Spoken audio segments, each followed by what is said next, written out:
DRDO की तरफ से एक ही दिन में दो एंटी टैंक गाइडेड मिसाइल को टेस्ट किया गया है और इन सभी ट्रायल को भी सफलता के साथ कंप्लीट किया गया है। इंडियन आर्मी को K9 वज्र टी गन्स की कंप्लीट डिलीवरी होने के तुरंत बाद ही आर्मी की तरफ से इन गन्स को लद्दाख में तैनात करने का फैसला किया गया है और अभी इसकी एडिशनल 2 से 3 रेजिमेंट को खरीदने के लिए विचार किया जा रहा है। गोवा सीपैट लिमिटेड की तरफ से अभी इंडियन नेवी के लिए एक डैमेज कंट्रोल सिमुलेटर को बनाना शुरू किया जा चुका है, जिससे इंडियन नेवी के ऑफिसर को डैमेज वेसल को रिपेयर करना और जंग जैसे हालात में स्ट्रेस को हैंडल करने की ट्रेनिंग दी जाएगी। फाइनली चाइना की तरफ से आज गलवान हादसे में चाइना की तरफ से मारे गए जवानों की संख्या को बताया गया है और ग्लोबल टाइम की तरफ से गलवान हादसे के कुछ एक्सक्लूसिव वीडियो फुटेज को भी शेयर किया गया है।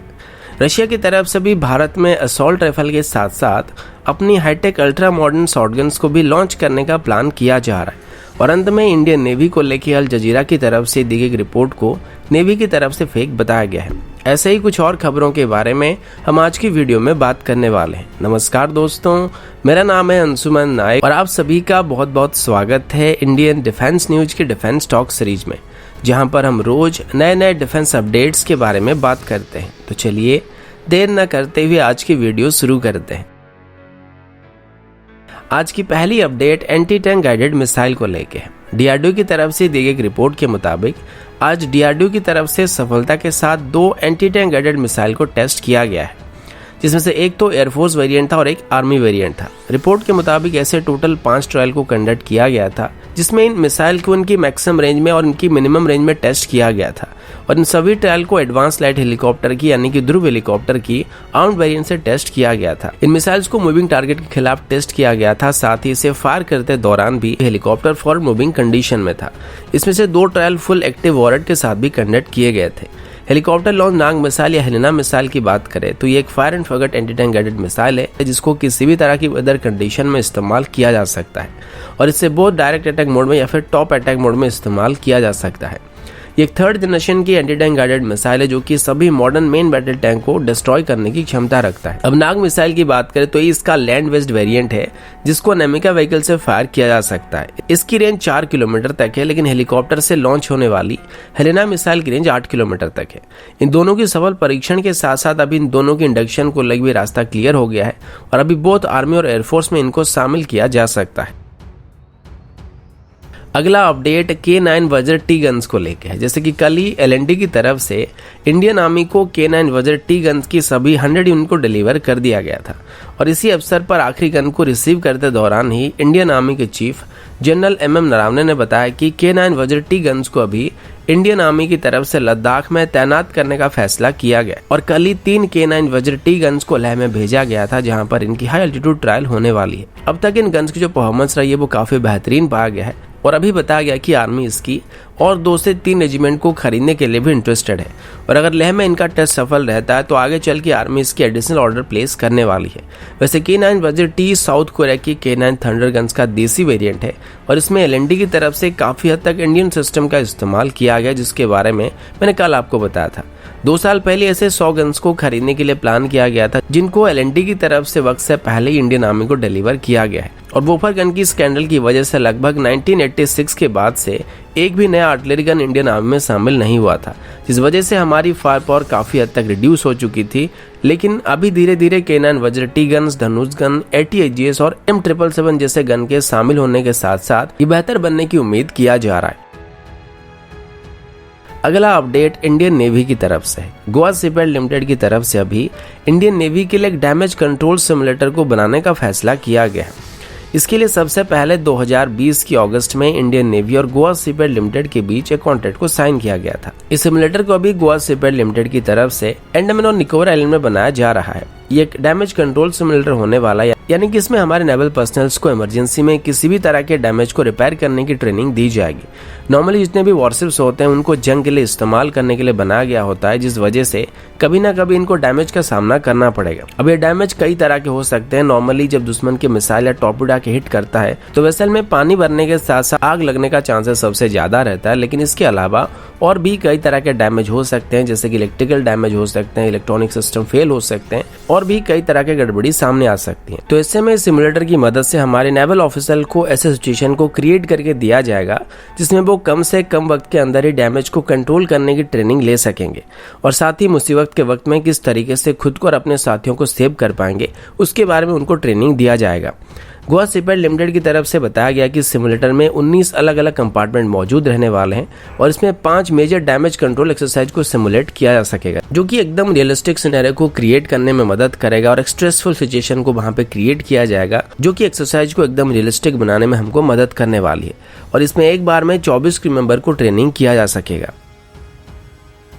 अगला अपडेट इंडियन आर्मी की तरफ से, और अभी हम सॉफ्टवेयर डिफाइंड रेडियोज के बारे में बात करने वाले हैं। अब सबको पता होगा कुछ दिन पहले एक अपडेट आया था जिसमें ये बताया गया था कि हमारी तीनों सेनाओं में अभी 3 अलग अलग तरह के सॉफ्टवेयर डिफाइंड रेडियो का इस्तेमाल किया जाता है,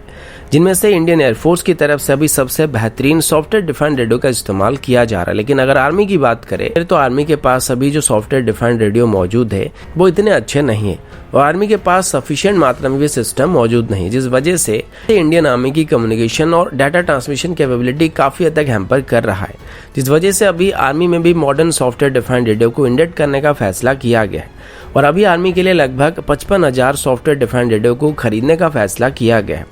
जो कि अभी आर्मी के द्वारा इस्तेमाल किए जा रहे CNR यानी कि कॉम्बैट नेट रेडियो सिस्टम को रिप्लेस करने वाले हैं। इसके लिए अभी DRDO की तरफ से एक सॉफ्टवेयर डिफाइंड रेडियो को डेवलप किया गया, जो कि मल्टी वेफन बेस्ड एक रेडियो होने वाली है, जिसे जैम कर पाना काफी मुश्किल होने वाला है और अभी इसको मास प्रोड्यूस करने के लिए लगभग 18 कंपनीज के बीच भी टफ कंपटीशन होने वाली है, जिसमें से सभी के द्वारा डेवलप किए गए प्रोटोटाइप को टेस्ट करने के बाद ही आर्मी की तरफ से फाइनल ऑर्डर को प्लेस किया जाएगा। अब इन सभी सिस्टम को इम्पोर्ट भी किया जा सकता था, लेकिन आर्मी डिजाइन ब्यूरो की तरफ से दी गई रिपोर्ट के मुताबिक इन सभी सिस्टम में वायरस या मालवेयर को भी डाला जा सकता है, जो कि ज्यादा सिक्योरिटी रिस्क को पैदा कर सकता है और इसी वजह से इसे completely made in India software defined radio को डेवलप और इंडेक्ट करने का फैसला किया गया है। अगला अपडेट भारत और चाइना को लेके है। आप सभी को पता होगा कि भारत और चाइना के बीच बॉर्डर फेसअप को 9 महीने से ज्यादा हो चुका है और अभी दोनों ही तरफ से ट्रूप्स को रिड्यूस करना शुरू कर दिया गया। अब शुरू में जब गलवान वाला हादसा हुआ था तब से भारत की तरफ से बता दिया गया था कि हमारी तरफ से 20 जवान वीर गति को प्राप्त हुए थे, लेकिन चाइना की तरफ से ऑफिशियली आज तक ये बताया नहीं गया था कि 15 जून को गलवान में चाइना के कितने सोल्जर शहीद हुए थे। लेकिन आज अचानक से चाइना की तरफ से अनाउंस किया गया कि गलवान हादसे में चाइना को कुल 5 कैजुअलिटी हुआ था, जिसमें चाइनीज कमांडर कुई फाइबो भी शामिल थे। अब ये जो वीडियो आप लोग देख रहे हैं इसको आज ग्लोबल टाइम की तरफ से रिलीज किया गया और ग्लोबल टाइम के मुताबिक इसको गलवान हादसे के दौरान ही लिया गया था। अभी चाइना की हाई कमांड की तरफ से गलवान हादसे में शहीद हुए उनके जवानों को गैलेंट्री अवार्ड से सम्मानित किया गया और उम्मीद है कि इस बार हॉट स्प्रिंग और गोगरा सेक्टर में डिसएंगेजमेंट को लेकर बातचीत होने वाली है। और अभी चाइना की तरफ से गलवान हादसे की जो वीडियो रिलीज किया गया था इसका कुछ पार्ट अभी आप देख रहे थे, लेकिन पूरा वीडियो मैं यहाँ पे नहीं दिखाना चाहता हूँ क्योंकि इसमें काफी सारा खून खराबा था, तो यूट्यूब इसको लेके बुरा मान सकता है। लेकिन आप चाहे तो उस वीडियो को ट्विटर में जाके ग्लोबल टाइम के हैंडल में देख सकते हैं या फिर मेरे ट्विटर आईडी में जाके भी इसको चेक कर सकते हैं। और इसको ढूंढना आप सभी के लिए आसान हो इसलिए मैंने उस वीडियो को ट्वीट करने के बाद कोई और ट्वीट नहीं किया है और मेरा ट्विटर आईडी आपको वैसे ही वीडियो में दिख रहा होगा, जो कि @ansuman446 है। अगला अपडेट रशिया की तरफ से है। आप सभी को पता होगा कि रशिया अभी भारत में अपनी AK-203 राइफल्स को मैन्युफैक्चर करना शुरू करने वाला है, लेकिन इसी के साथ ही रशिया भारत में अपनी मार्केट को और ज्यादा एक्सपेंड करने की कोशिश कर रहा है, क्योंकि अभी यह रिपोर्ट के मुताबिक रशिया अभी AK-203 के अलावा भारत में अपनी अल्टीमा शॉटगन को भी लाने की कोशिश कर रहा है, जो कि एक हाईटेक शॉटगन है और इसमें इनबिल्ट कंप्यूटर होने के साथ साथ इसमें वाईफाई ब्लूटूथ कनेक्टिविटी भी मौजूद है और इसमें स्मार्टफोन्स को भी कनेक्ट किया जा सकता है। अभी रशिया लगभग 6,70,000 AK-203 राइफल्स को भारत में ही बनाने वाला है, लेकिन इसको सिर्फ इंडियन आर्मी और पैरामिलिट्री फोर्सेस के द्वारा इस्तेमाल किया जाएगा, जबकि रशिया अभी भारत के डोमेस्टिक मार्केट में भी अपना पैर को जमाना चाहता है और उनके मुताबिक इसे अभी वो भारत में एक एक्स्ट्रा के तौर पर इंट्रोड्यूस करना चाहते हैं, जो कि उनकी प्राइमरी कस्टमर यानी कि इंडियन आर्मी के लिए नहीं है। तो हो सकता है इसको भारत के जो सिक्योरिटी एजेंसी होते हैं या जो लोग लाइसेंस के साथ शॉटगन्स को रखना पसंद कर सकते हैं उनके लिए इसको भारत में ऑफर किया जा रहा है। इसके अलावा रशिया भी भारत को UAV, ड्रोन्स और ग्लाइडर्स को भी ऑफर करने वाला है और स्मॉल आर्म्स और ड्रोन्स के साथ साथ कलाशनिकोव की तरफ सभी यूटिलिटी इक्विपमेंट जैसे कि मिलिट्री ग्रेड की टॉर्च और नाइफ जैसे आइटम को भी भारत को ऑफर करने का प्लान किया गया, जो कि वो शायद एक्स्ट्रा एड ऑन एक्सेसरीज के तौर पर भारत को ऑफर करने वाले हैं।